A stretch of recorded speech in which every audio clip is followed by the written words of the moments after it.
I thought I'd come back with some frequently asked questions and maybe the more popular questions that I know people are curious about salary. We all care about how much we'll earn, what is the money like with any job opportunity, with any position that we're applying for, with any career choice.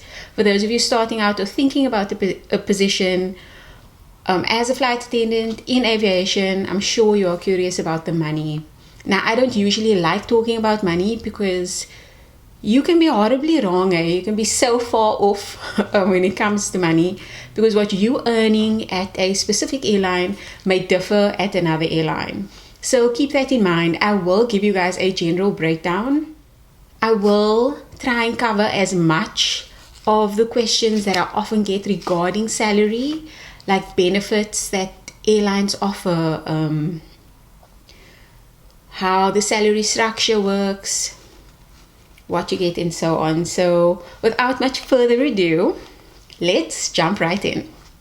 Welcome aboard. I'm your host, a professional dream car tracer, part-time therapist, full-time safety demonstrator, and someone who mastered the art of smiling through turbulence. Fasten your seatbelt, stow your expectations, and prepare for a journey through the heartwarming, chaotic, and surprisingly human world of cabin crew life. This isn't just about flying.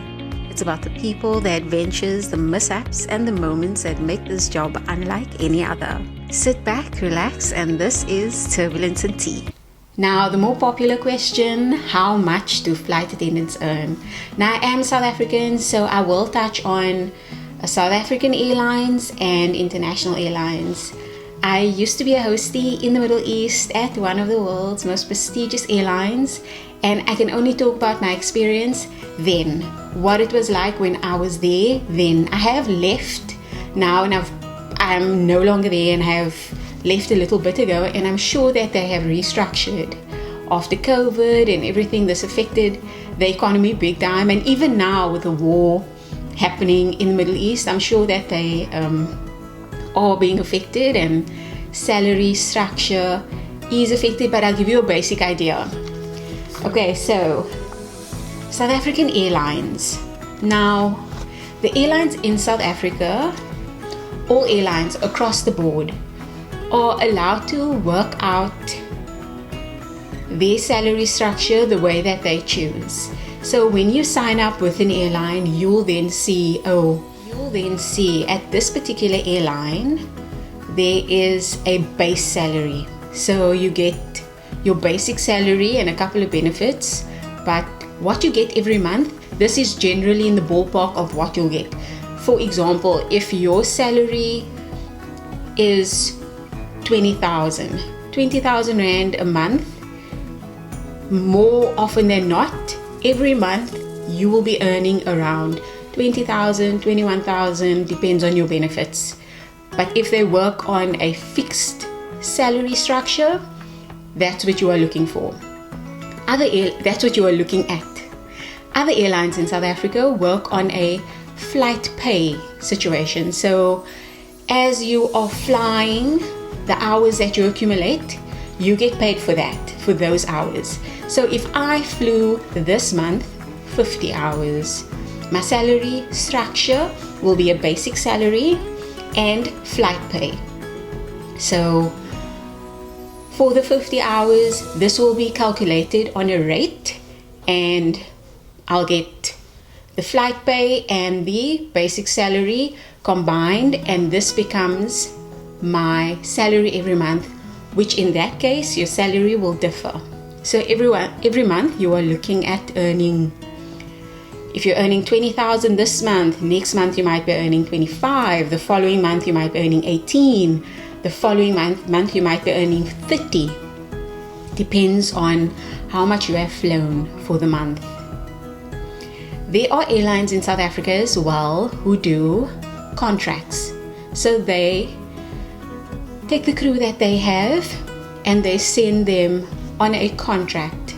So you have your basic salary, and then wherever you are stationed for the contract, you'll be earning based on what they're giving you for that contract. It's usually calculated in US dollars. So as we know, earning in US dollar is always beneficial for South Africans because, you know, the US dollar is so much better than the rand. It's stronger than the rand. So if you are earning in US dollar, then, you know, by the time you come home and you convert all of that, then, you know, you're smiling, you're happy right now. So please keep in mind, the airlines that you join, you will then see, okay, we're earning so much and this is how they work out their salary structure. If your salary structure is based on a basic salary and flight pay, in my opinion, this is more beneficial. It has its downsides. You may not be flying very many hours, and then that means your salary will be down here. Or if the airline's got quite an extensive schedule and you're flying all the time, then your salary will be right up here. But you'll also be really busy and you'll also be really tired. So, you know, there's perks to each of it. So if an airline has layovers, for example. So a layover is you go to a city and you spend the night, or you spend a few hours in that city at the hotel. This is all at the airline's cost. The company covers transport to and from hotel and hotel stay. Then that hotel stay is also calculated into your salary. So if you've done 3 hotel stays for the month, if you've done 3 hotel stays for the night, if you've done 3 hotel stays for the month, then if the company gives you 1,200 a night at the hotel, then you'll be getting 3,600 on top of your salary, because that's besides the flight pay and besides the basic salary. You'll get that additional 3,600 at the end of the month into your salary. If a company sells duty free on board, they usually work commission on duty free as well. So if a company gives you perhaps 5% duty free, so you're on your way to Lagos, for example. Lagos is one of the more high selling destinations for duty free. They love buying duty free. They love the perfumes and the watches and all the goodies. A lot of the African cities and places love duty free. So when you get there, you sold duty free. At the end of the month, your 5% on all of your sales that you have made for the entire month. If you've done a couple of those trips, say if it gets calculated on 5%, that gets added to your salary at the end of the month as well in commission. If the airline that you are working for sells food, they maybe sell snacks on board, like Fly Safi sells snacks on board. That airline will also work on a commission base, where as you're selling the snacks, you should earn something from those sales, because you are selling the food and the snacks on board, the same as an airline that's selling duty free. If there's anything being sold on a flight, the crew should be getting duty free on the items that you have sold. And then this is on top of your salary. Each airline in South Africa has a different salary structure. So if you're doing a base salary and this is what you're getting, then that's what you're getting. That's the package that you sign for. If you're doing a flight pay situation, then that's the package that you get. So you can't really say exactly a junior flight attendant will earn this much, because there is airlines in South Africa, for example, Seme, they might not have a huge South African network. They might not be going to very many destinations, or they might be going to a couple of destinations in South Africa, but not as much as Fly Safair, for example, or Airlink, for example. Airlink and Safair has got multiple flights to destinations, where Semi might have 1 or 2 flights to a destination. But as a junior crew member, you may immediately go on contract with Semi, which puts your salary bracket here as well, because you're earning in US dollar and you're bringing all of that money home. Because on that contract, everything is provided: hotel stays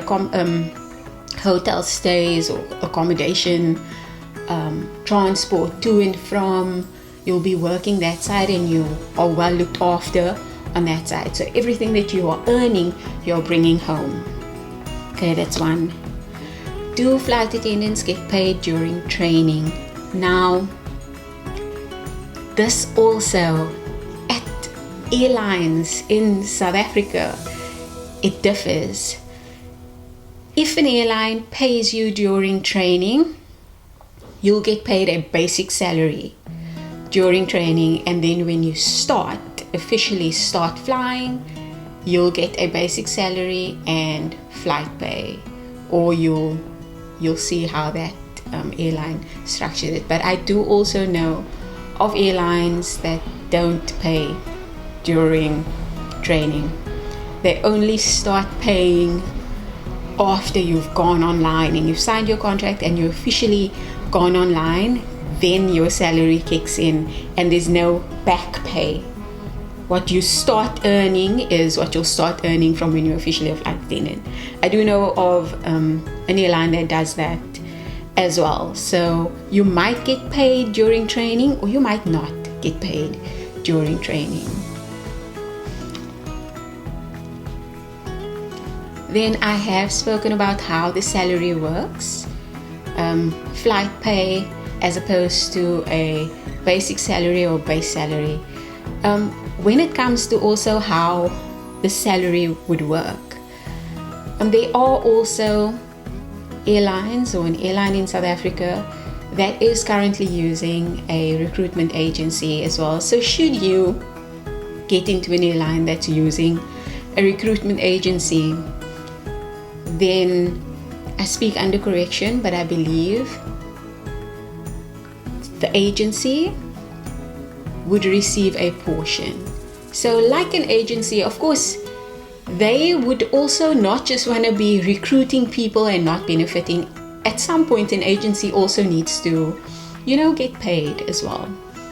So they would work out a payment plan with the airline, and then from the package that you were meant to get, part of that will go to the agency and they'll get a portion of that. And then when you become permanent with that airline, then of course your full benefits will kick in and you'll get the full scale of what your salary should be looking like. Then domestic and international flight attendant, difference in salary. Now, I'm South African. I worked at airlines in South Africa and I worked at airlines abroad in the Middle East. Now, I cannot really sweep all of them under the same rug, the same as I can't sweep all of them under the same rug in South Africa, because like I said before, different salary structures. However, the airline that I worked for, starting salary over there, I worked at starting salary over there could range from about 60,000 Rand. Now, 60,000 Rand is your basic salary at an airline in the Middle East. 60,000 Rand sounds like a lot, but in their currency, it's probably around 12,000 dirhams basic salary that you'll be earning. And you also need to keep in mind that you are living in the Middle East. You are buying food in the Middle East. You are possibly buying a car in the Middle East. You're possibly going out for dinners, yacht party. You're out and about. You buying new clothes. You're doing Shein orders and Temu carts and all of those things in the Middle East. So you are existing there. So the salary, as much as it's tax-free and all that, when you convert it into South African Rand, as we know, the Rand is not as strong. So when you convert it, it sounds like a lot of money, but you also need to keep in mind that you are existing over there. And the cost of living there might be higher than the cost of living here. You can get away with buying bread for 20 Rand here. But if you are living there and you are buying bread and it's 20 dirhams, then that's a lot more. Then a bread is also 5 times the amount that it's here. So you need to keep that in mind. A starting salary, as much as it sounds a lot, might not be that much when you are there. It aligns with the country and what they give you and all that. I must say, they don't play with your money though. They pay you well. That 12,000 dirhams or 60,000 Rand, that is adequate for you to live. However, that's not all that you get. There are other benefits as well that you get that airlines in South Africa, all of them don't give you. For example, the benefits that you get living abroad at that airline, earning that kind of money, is full medical. Your medical insurance is covered. You get full dental. So dental insurance is covered as well. Housing. Now, if you were earning 60,000 Rand in South Africa, you needed to be paying rent, you're paying for car, you're paying fuel prices is sky high, you're paying fuel prices, groceries, all this. You are paying for everything. Security, rates, water, all of those things comes off of your 60,000. There, however, accommodation is covered by the company. So you're not paying rent. So your entire salary, it's yours, and that accommodation is fully furnished as well. So you don't even need to buy a bed. You don't even need to buy bedding. Maybe that has changed now, but when I joined, they even gave me bedding. They even gave me towels. They gave me a bathroom, that bathroom towelette mat. They gave me that. They gave me a little welcome basket to, for some snacks and things. Washing machine, stove, fridge, couches, dining room table, the works, all that I really needed to buy if I wanted, which is a luxury, TV or little hanging posters and throw pillows and, greenery and plants and stuff. Those mats and, extra things that you want to make your place home, feel at home. Those are obviously at your own cost. However, they covered everything. Transport to and from work. You're not giving out a cent for transport to and from work. And this is your big expense. Petrol is sky high. It's a big expense. So being able to get to work on the company's dime is amazing. And what I really liked about being picked up and getting dropped off at work, you obviously need to manage your time. If you're signing on at 2 a.m., you need to make sure that you catch the bus, adequate time, knowing that it takes me an hour to get from my accommodation to head office to sign on. So you obviously need to make sure that you catch the bus well before, an hour before, so the 15 minutes before or half an hour before, so that and what was great about that is you're sitting in the bus and you touching up your makeup, you're listening to a podcast, and you're driving to work at ease. You are not panicked and rushed when you get to work. I mean, it's up to you if you are rushed. You should manage your time well. But if things go wrong on the road or anything to that effect, the company knows and you feel relaxed getting to work. And I feel like that's their main thing as well. They don't want to add traffic stress, on crew. So, getting to work, to and from work, is on their dime. While you are at work, it is an international airline, so majority of your flights are layovers where you go into destinations and you're staying over at hotels. While you are at the hotel, they also give you allowance at the hotel to buy food. So this is for food for you to eat and survive at the hotel as well. Transport to and from the airport, you'll go with all the crew. Obviously, that's covered. So, all of these things, all of these added benefits are besides your salary. Then, duty free. If you're selling duty free, you get an additional incentive on duty free as well. Should you opt to not stay in company accommodation and you'd like to find your own place away from other crew, you don't want to open your door and see crew. You don't want to go down to the pool and see crew. You don't go down to the gym and it's always crew.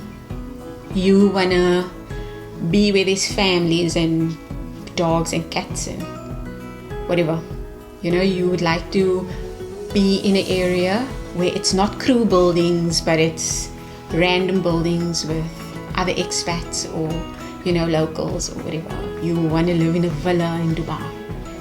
The company also gives you an amount for a live-out allowance. So should you opt to live out and not in accommodation, they also give you an amount for that so that you can find a place.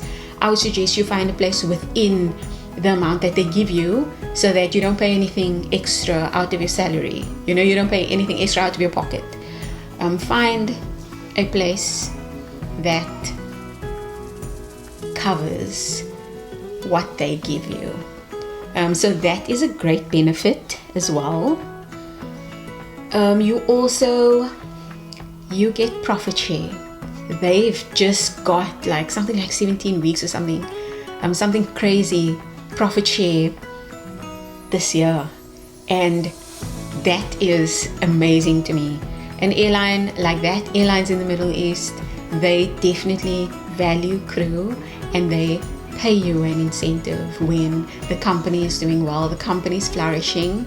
They do recognize that crew have impacted that and they pay you accordingly to that. Then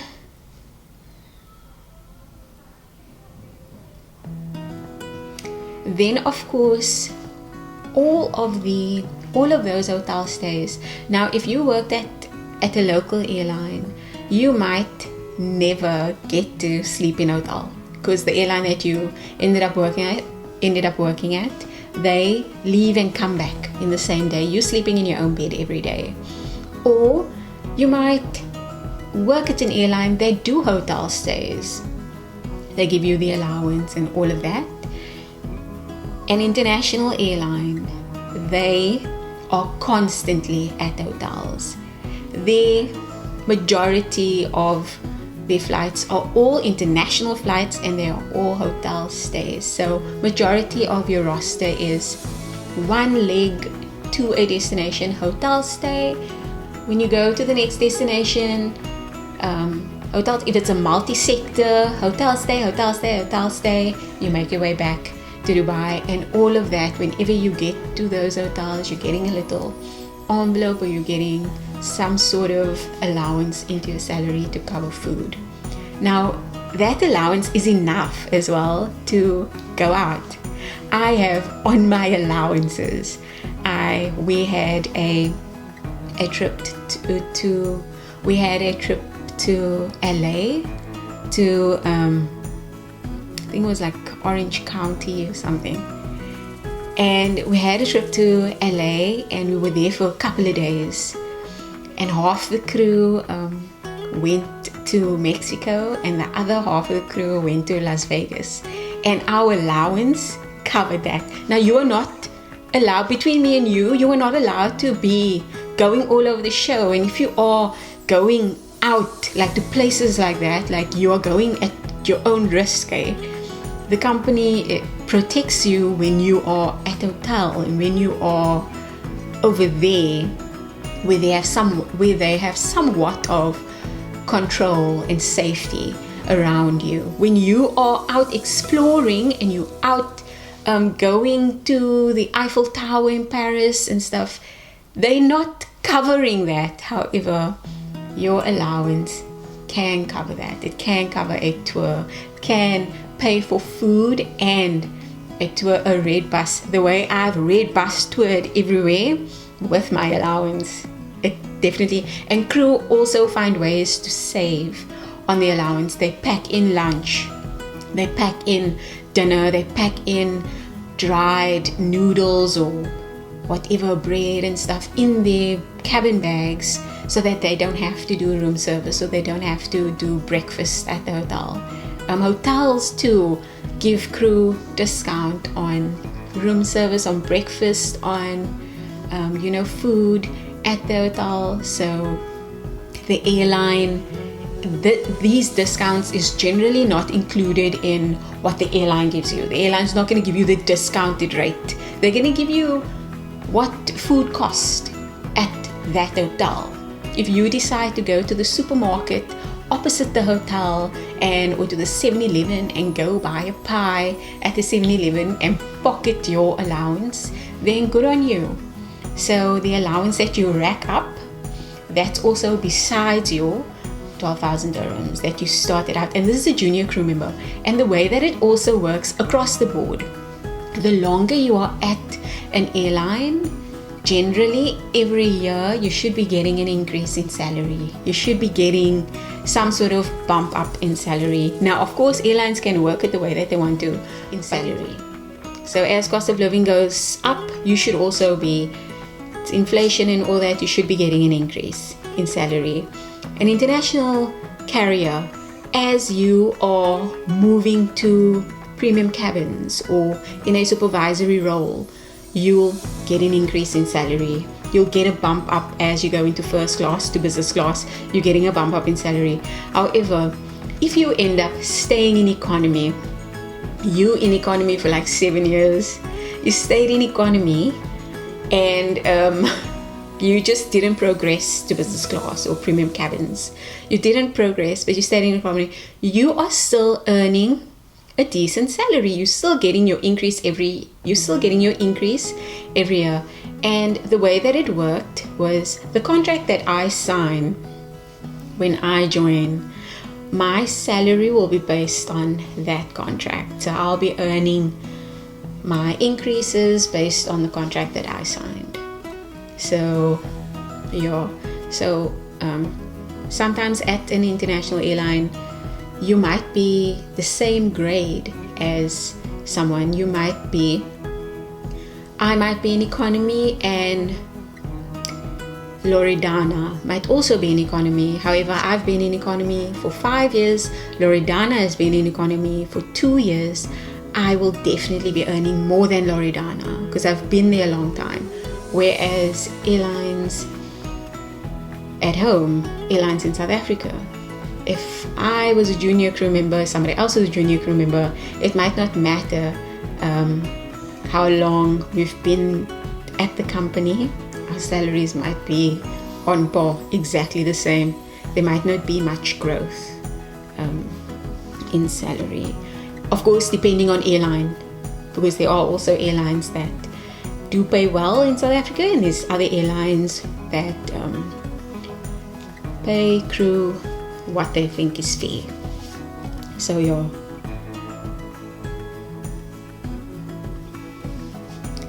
then I have touched on what international airlines cover. I have touched on whether international crew members' salary differ, and then also, does international crew member salaries differ between airlines? Absolutely.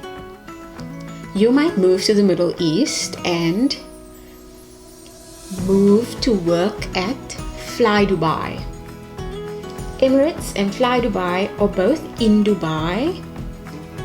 Etihad is in Abu Dhabi, also in the same area, and all three airlines will work out a different salary structure. For example, Fly Dubai does not give crew accommodation the same way that Emirates does. Emirates has multiple buildings of cabin crew.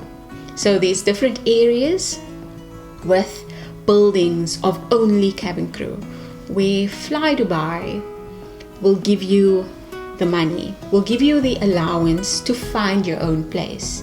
And this allowance is structured into your salary. So you might look at your salary and be like, oh yeah, no, this is pretty decent. But you need to keep in mind that your allowance is now structured into your salary. Whereas Emirates, for example, your salary is one thing, and if you choose to opt out of accommodation and you choose to do live out allowance, that allowance will be separate. It will not be a part of your salary, because they do have accommodations for crew, and they do also, give you the option to live out. And then the other question as well that I often get asked is for relocation. So should you move to Riyadh, to Saudi Arabia, or to Etihad, to Abu Dhabi, to Qatar, to Doha, to Emirates, to Dubai? Should you move there for these jobs? Do they cover everything? Yes, they do. They cover relocation for you as the candidate. Should you want to bring your family along with you, this will be at your own cost, generally. A junior crew member starting out, relocation for your family is possible. You are able to. However, you'll also just see what the company offers when it comes to that, and that cost will be on you. Plane ticket and everything will be on you. So you would obviously wait for your benefits to kick in. Your flight tickets and your perks to kick in before you bring your family. You go get settled. I would suggest that you go get settled, find a place, all that, and then bring your family, and they can also, you'll sort of know the lay of the land, and then you bring them, and it's an easier transition for all of you. And then the last famous one that I often get asked, do flight attendants fly free? Absolutely. So I think across the board, I can't think of an airline that won't allow a flight attendant to fly free. I feel like the number one perk at working at an airline is being able to fly free. You fly free within the network that that your airline flies. So everywhere your airline goes, you should be able to fly free there. There are, of course, limitations on places. For example, I know of an airline who does regional flights as well, and as a flight attendant, you may not fly free to those destinations, but you may fly free to Joburg, Cape Town, Durban. PE is London. Those ones you may, but regional destinations you may not fly free, but it will be at a cost that the airline will then work out. So generally, of course, also airlines differ, but to fly free, you are jump seating. So it's a jump seat. This is for crew generally, and it's not very comfortable. It's designed to keep you awake. So it's very, you sit up straight on this thin cushion, and this is a jump seat. Of course, depending on airline, there's airlines out there whose jump seats are pretty comfortable, who, you can absolutely fall asleep on that jump seat. But airlines in South Africa, thin seat, jumps back, and you would get a jump seat. It's not necessarily that you'd be sitting on a crew seat. If there's space in the cabin, absolutely you'll be sitting in the cabin. Like, you're not gonna now not on duty, sit on a jump seat if there is space in the cabin, unless you choose to. But options like sitting in the flight deck, checking the view, these are all perks for you as crew. Of course, depending on the airline and depending on flight deck, if you have a relationship with the flight deck, as long as you are nice, as long as you are polite and you introduce yourself and you greet them, if you ask them if you may catch a ride in the flight deck, they're generally quite nice about it, and they're generally yes, because you are crew and you do represent the airline as well.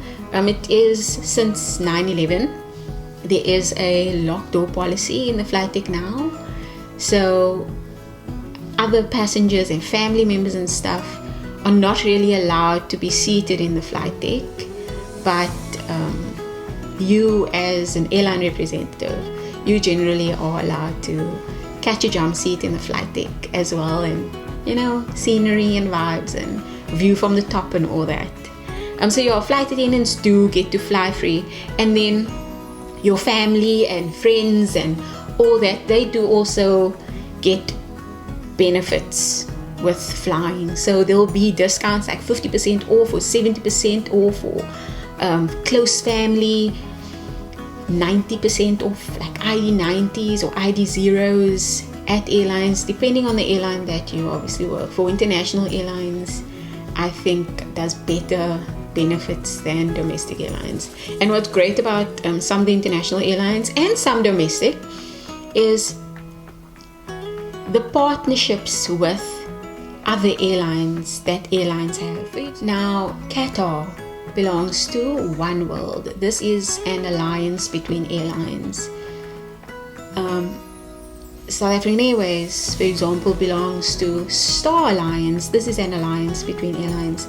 Now, just like airlines have alliances, they have agreements with other airlines as well. So Qatar, for example, will allow its crew.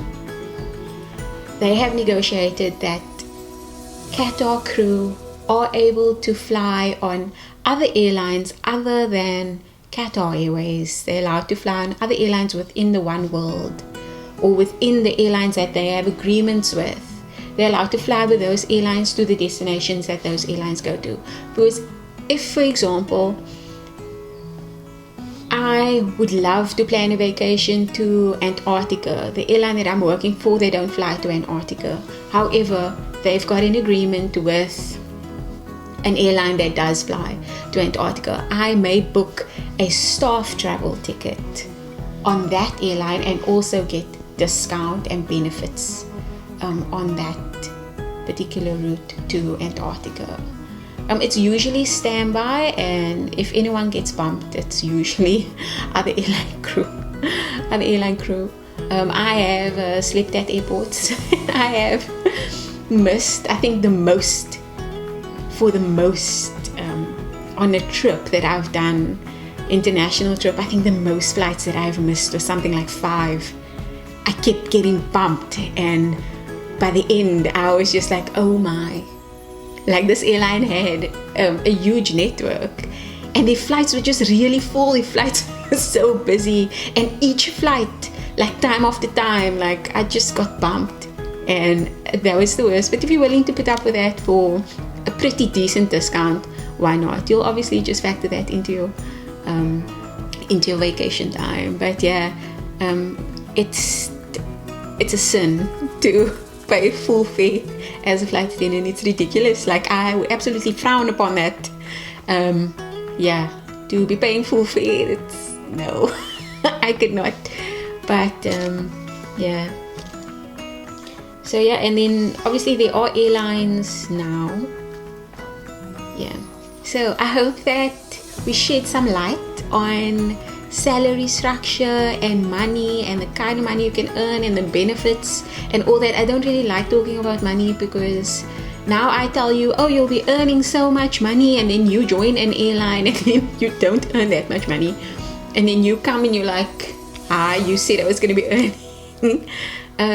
Airlines are entitled to pay their crew the way that they want to, and we have seen in recent years crew standing up for what they feel is right and what they feel is fair when it comes to money. So I don't want to discourage you, and I don't also want to encourage you to go for a flight attendant position because of the money, because I do believe that the money gets old very quickly. There needs to be some element of passion, some element of I would love to see the world, or this is why I want this, other than a money aspect, because money definitely is fleeting. So your time is precious, and those experiences and collecting memories and things is a lot more valuable than a bank balance. Money will always come. I'm a firm believer in that. Money will always come. I might be down and out today, but I cannot be in a valley for the rest of eternity. I need to. The only way out from the bottom is up. So I'm not somebody that chases money, but I am somebody that chases passion, and I fall in love with things and that sort of thing. Of course, if you are someone that chases money, absolutely make an informed decision, and you do you, girl. Like, you go for that money, do your thing. And I know that people are in different circumstances, and people are, when they are focused on money and stuff, it's because of, circumstance and experience. So I may not have everything in life, but I am grateful for everything that I do have. So if I can leave anything with you guys, is there is space for you. And even if you don't get it the first time, try again. So don't just give up after one time. There are loads of crew, there are loads of people trying to get in, and it's tough. It's not easy to get in. I never want to be sitting here and telling you, if you do all this, if you just tick all these boxes, you're good to go, because for some people it's not that easy, and it doesn't work like that. For others, yes. For others, they might have gotten the job straight off the bat. Like, there's somebody that's struggling to get in. Let me remind you that this might not be your month, but it's coming. It's around the corner, and it's coming. Okay, so let me close this episode, and if you do have any more questions, please comment them down below so that I can answer them. I can't remember to think of everything that I do get asked on a daily, but head down to my TikTok as well. I do talk about flight attendant things there